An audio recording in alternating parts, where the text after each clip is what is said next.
খাৰুপেটীয়াৰ এই দুৰ্গা পূজা মন্দিৰটো দেখি মই স্পষ্টভাৱে ক'ব পাৰোঁ যে এই মন্দিৰটোৱে হয়তো অসমৰ সৰ্ববৃহৎ দুৰ্গা মন্দিৰ হ'ব, তেনেকুৱা মোৰ এটা ধাৰণা হয়।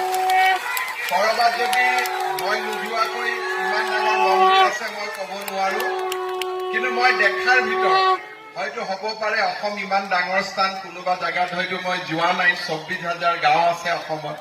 কিন্তু মই যিমান জেগাত গ'লো, বিশেষকৈ 2001 চনৰ পৰা অসমৰ খুব কম জেগা আছে য'ত মই যোৱাৰ মোৰ সৌভাগ্য হোৱা নাই। গতিকে মোৰ অভিজ্ঞতাৰ পৰা মই ক'ব পাৰোঁ যে খাৰুপেটীয়াৰ ৰাইজে যি আজি নিজৰ কষ্টৰে শ্ৰমেৰে যি এই দুৰ্গা পূজা মন্দিৰ বনালে মাৰ আশীষ নিৰ্মালি ল'বৰ বাবে, এইটোৱে আটাইতকৈ খুব সম্ভৱ ডাঙৰ মন্দিৰ হ'ব। মই আপোনালোকক ধন্যবাদ জনাইছো। বিশেষকৈ আমি সকলোৱে জানো যে যোৱা 50-40 বছৰত এই অঞ্চলৰ পৰিৱেশ পৰিৱৰ্তন হৈছে আৰু এই পৰিৱেশৰ মাজত জীয়াই থাকিও আমি এই ধৰণে নিজৰ ধৰ্ম, নিজৰ সংস্কৃতি, নিজৰ ভাষা, নিজৰ কলা কৃষ্টিক খাৰুপেটীয়া ৰাইজে যিমান কষ্টৰ মাজেৰে ধৰি ৰাখিছে তাৰ বাবে আপোনালোক সঁচাকৈয়ে শ্ৰদ্ধাৰ পাত্ৰ। আপোনালোক আমাৰ সকলোৰে ধন্যবাদ আৰু কৃতজ্ঞতাৰ পাত্ৰ। মোৰ খালি এটাই অনুৰোধ থাকিব যে আমাৰ এই অঞ্চলৰ মাটি বাৰী খুব মূল্যৱান মাটি, সাৰুৱা মাটি, খুব দৰকাৰী মাটি। কোনো কাৰণতে ইয়াৰ মাটি বাৰী আপোনালোকে কেতিয়াও বিক্ৰী নকৰিব, ধৰি ৰাখিব, কাৰণ এইবিলাক আমাৰ মাটি বাৰী। আমাৰ দলগাঁও সমষ্টিৰ বিভিন্ন জাগাত আমাৰ মানুহে মাটি বাৰী বিক্ৰী কৰিছে, গাঁও বিক্ৰী কৰিছে। গাঁও বিক্ৰী কৰিলে কি হয়, তাত থকা মন্দিৰ তন্দিৰ বিলাকো এসময়ত অনাদৃত হৈ নোহোৱা হৈ যায়।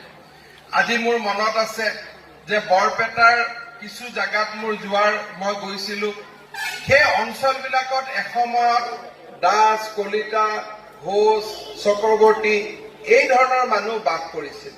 যদি এই মানুহ বাস কৰিছিল, তাততো শিৱ মন্দিৰো আছিল, তাততো বিষ্ণু মন্দিৰো আছিল, কাৰণ ধৰ্মক বাদ দিতো সনাতন সমাজ হবই নোৱাৰে, হিন্দু সমাজ হবই নোৱাৰে। এতিয়া গাঁওবিলাকৰ উপাধিবিলাক বদলি গ'ল।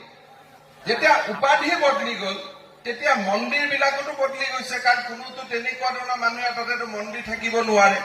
সেইকাৰণে ধৰ্ম ৰক্ষাৰ কাৰণে, সনাতন ৰক্ষাৰ কাৰণে আমাৰ মাটি বাৰী আমি ধৰি ৰাখিব লাগিব, সমাজখনক আমি ধৰি ৰাখিব লাগিব।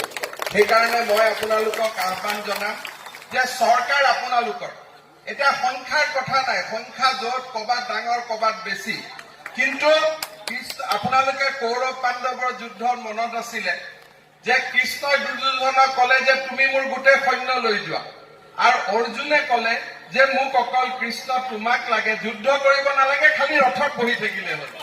তাৰ মানে যেতিয়া অসমত বিজেপি চৰকাৰ চলি থাকে আৰু ভাৰতত যেতিয়া নৰেন্দ্ৰ মোদী থাকিব, দলগাঁৱত আমাৰ কি আছে কি নাই বাদ দিয়ক, আপোনালোক শক্তিশালী হৈ থাকিব। দলগাঁৱত আমি এজন আছো, দুজন আছো, সেইবিলাক বাদ দিয়ক। 10 লাখ মানুহৰ বিপৰীতে, 1 কোটি মানুহৰ বিপৰীতে এজন নৰেন্দ্ৰ মোদী বহুত, আৰু নৰেন্দ্ৰ মোদী থকালৈকে আমি ইয়াত শক্তিশালীভাৱে থাকিম। আমি ইয়াতে আমাৰ মাটি, আমাৰ ভূমিৰ লগত আমি সাহসেৰে থাকিম, মিলাপ্ৰীতি থাকিম, আমি সকলোকে লগত একেলগে থাকিম। কিন্তু তাৰ মাজতো যিমানে যি নহওক দুৰ্গা কৃষ্ণক আমি এৰি নিদিওঁ। দুৰ্গা কৃষ্ণ, ব্ৰহ্মা, বিষ্ণু, শিৱ আমি ধৰি ৰাখিবই লাগিব, কাৰণ সেইটোৱে আমাৰ পৰিচয়। 3 দিন আগতে মই পণ্ডিচেৰীত গৈছিলো আৰু কেইদিনমান আগতে মই বৰাক ভেলীত গৈছিলো।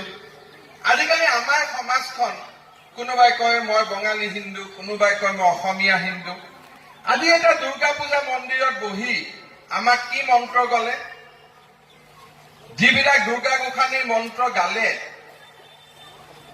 সেই মন্ত্ৰবিলাক অসমীয়া দুৰ্গা পূজাত কি বেলেগ ভাষাত গায় নেকি, আৰু বঙালী দুৰ্গা পূজাত কি বেলেগ ভাষাত গায় নেকি? আপোনালোকে মোক কওকচোন। আজি অসমীয়া, এতিয়া এই কমিটিখনত মই ধৰি ললো 10 জন বঙালী মানুহ আছে, চব আছে, মই এটা এক্সাম্পল দিলো। আৰু কাষৰ সন্মুখৰ দুৰ্গা পূজাখনত 10 জন অসমীয়া মানুহ আছে। এতিয়া এই যে দুৰ্গা পূজাৰ পুৰোহিত আহিব, ইয়াতে ইয়াতে যেতিয়া সৰ্বমংগলে মংগলে শিৱে সৰ্বাৰ্থ সাধিকে কব আৰু ওচৰৰ অসমীয়া দুৰ্গা পূজাততো সেইটোৱে কব সৰ্বমংগলে মংগলে শিৱে সৰ্বাৰ্থ সাধিকে, বেলেগতো নকয়। এই যে অসমীয়া, বঙালী, বিহাৰী, গুজৰাটী এইবিলাক কথা কৈ কৈ আমি আমাৰ সনাতন সমাজখনক আমি দুৰ্বল কৰি আছো ভাৰতত। আজি ৰাতিপুৱা মই গুৱাহাটীৰ পৰা আহোঁতে আমাৰ অমিত শ্বাহ ডাঙৰীয়াই চাণক্যৰ ওপৰত এটা ভাষণ দিছিলে। মই ইউটিউবত সেইটোকে শুনি শুনি আহি আছিলো যে চাণক্যৰ দৰে যিসকল বিদগ্ধ ব্যক্তি আছিলে তেওঁলোকে এটা কথাই কৈ গৈছিলে যে ভাৰতবৰ্ষৰ কোনো সীমা নাই, ভাৰতবৰ্ষৰ কোনো বাউণ্ডৰী নাই। যিমান দূৰলৈকে ভাৰতৰ মূল্যবোধ আছে, যিমান দূৰলৈকে ভাৰতত সনাতন আছে, সেইখনে ভাৰতবৰ্ষ, আৰু বেলেগ ভাৰতবৰ্ষ ক'তো নাই। আৰু সেইকাৰণে সনাতন লোকৰ মাজত যেতিয়াই একত্ৰিত একতা থাকিব তেতিয়াই ভাৰতবৰ্ষ থাকিব। মই বিভিন্ন স্থানত গৈ কওঁ যে আজি যেতিয়া প্ৰথম বাংলাদেশ, প্ৰথম পাকিস্তান আৰু ভাৰতৰ নিৰ্মাণ হ'ল, তেতিয়া জিন্না চাহাবে তেওঁৰ প্ৰথম ভাষণত পাকিস্তানত কৈছিল যে পাকিস্তানত আমি হিন্দুসকলক সুৰক্ষা দিম, পাকিস্তানত আমি আমাৰ ইয়াৰ সংখ্যালঘুসকলক সুৰক্ষা দিম। কিন্তু আজি কি হ'ল যে 23% পাকিস্তানত হিন্দু আছিলে, আজিৰ দিনত পাকিস্তানত হিন্দুৰ সংখ্যা 3% হ'ল। কিয় হ'ল?